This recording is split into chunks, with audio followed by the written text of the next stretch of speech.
Bonjour. Madame. Monsieur. Comment La Consommation de boisson énergisante, contenant de la caféine, influence, telle, la fréquence cardiaque, et l'équilibre physiologique, du corps humain. à court. Terme.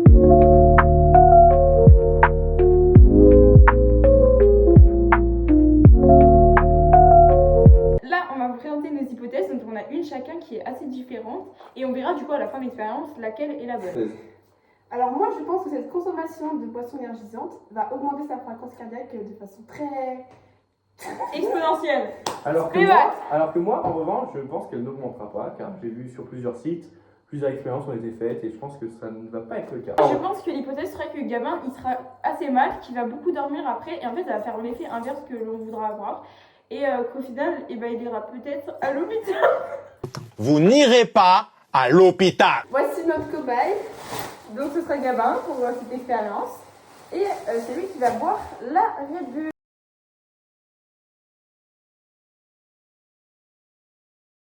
Et voilà, aujourd'hui on va vous présenter la nouvelle montre Garmin, donc La voilà, Forerunner 55, Avec un prix de seulement 2700 €. donc à quoi elle va vous servir cette montre? Parce que 2700 €, en vrai c'est vrai que c'est pas si cher que ça, mais qu'est-ce qu'on peut faire avec cette tout le montre? monde a les moyens, on peut bien évidemment lire, L'heure, on peut calculer sa fréquence, Cardiaque. on peut même pour le avoir... Red Bull. Exactement, on peut même avoir de la musique, on a de petites playlists, Et on peut peut ça- même recevoir nos messages et nos appels toutes nos qui notifications. sont connectés à notre Et vous iPhone. Ah. savez ce qu'on peut faire aussi pour les lycéens? On peut tricher avec cette petite montre. Mais chut, chut, C'est chut. exactement. Et ça faut pas le dire à Monsieur Stenou et Madame Après.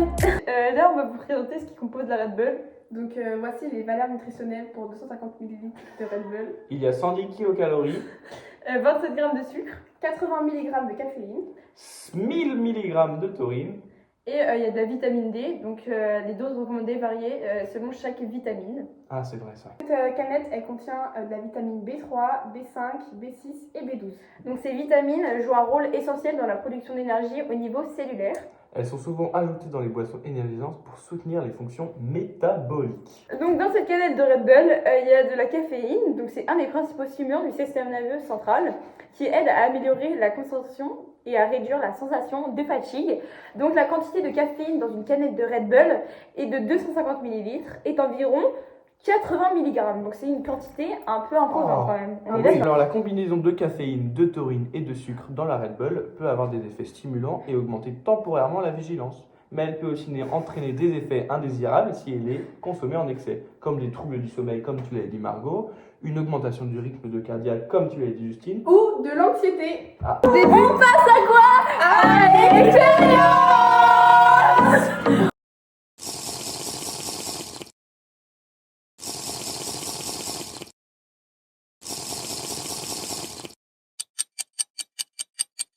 Gabin, comment te sens-tu après avoir bu la Red Bull au bout de 5 minutes? Et ben là, j'ai déjà plein de rototos qui viennent. Je suis déjà à 86 de fréquence cardiaque et j'ai Au bout de 15 minutes de l'expérience, comment te sens-tu, Gabin? Bah, je sens beaucoup mieux, enfin, j'ai plus mal au ventre comme tout à l'heure. Puis, bah là, je suis à 102, donc c'est que ça augmente beaucoup. Waouh! C'est un Et- chiffre très conséquent. Ouais, j'ai envie de faire du sport là en fait. 30 minutes après avoir bu la Red Bull, comment te sens-tu? Bah, j'ai plus les mal de ventre comme aux 5 premières minutes, je crois. Je suis moins vif que les 15. Et là, je suis à 83 de fréquence cardiaque. Et donc, j'ai l'impression d'être assez normal, ça va. D'ailleurs, le saviez-vous? Dans le corps humain, il y a environ 70 fois plus de taurine que dans une canette de 250 ml de Red Bull. Mais non! C'est fou, hein? C'est fou comme le corps humain. L'interprétation qu'on peut faire, c'est qu'on voit qu'au bout des 15 minutes, il y a un pic de BPM qu'on voit juste ici. Et qu'après, ça se ralentit petit à petit. Donc il y a vraiment un pic, et puis après ça ralentit. Et je voulais dire aussi qu'il faut faire très attention avec ces boissons qui peuvent avoir des effets néfastes. Et donc nous, c'était juste pour l'expérience et évidemment encadré par des professionnels. Exactement. Donc on peut voir que jusqu'aux 15 minutes, il y a une forte croissance du BPM. Puis une décroissance jusqu'à 83 battements par minute. Donc, pour répondre à cette problématique, on peut donc dire que la consommation de boissons énergisantes influence notre fréquence cardiaque.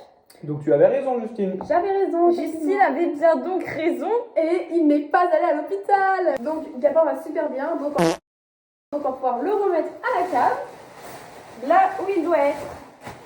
Donc on voit bien que c'est à court terme parce que il y a une forte croissance pendant seulement 15 minutes et que la décroissance arrive très rapidement et que voilà, au bout d'une heure, Gabin était assez normal. Mais on peut aussi dire que ça dépend de chaque personne. Merci pour votre écoute. Au revoir. Monsieur. Madame.